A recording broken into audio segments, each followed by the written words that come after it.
Hi everyone, সবাই কেমন আছেন? আজকে আমি আপনাদের সাথে পরিচয় করিয়ে দেব সাভারের গোলাপ গ্রাম। যেই গ্রামে রয়েছে হাজারো গোলাপের সমারোহ। এখানে বিভিন্ন রকমের মানুষ ঘুরতে যায় গোলাপ দেখার জন্য। এই গ্রামে বাণিজ্যিকভাবে গোলাপ চাষ করা হয় বিক্রির জন্য।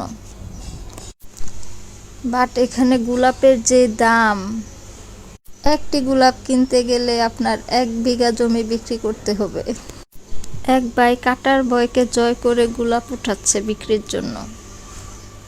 আমার কিন্তু আবার গোলাপ গ্রামে গেলে গোলাপ কিনতে হয় না, 2-1টা গোলাপ এমনিতেই আমার ব্যাগে চলে আসে, শুধু হাতে ছোঁয়া লেগে। আপনারা যারা যারা গোলাপের সৌন্দর্য উপভোগ করতে চান তারা সবাই সাভারের গোলাপ গ্রামে চলে আসুন। এই শীতের সময়টাতেই অনেক গোলাপ ফুটে। আর সবাই আমার ভিডিওটা লাইক, কমেন্ট, শেয়ার করে যাবেন। অন্যদেরকেও গোলাপ গ্রাম দেখার সুযোগ করে দিবেন।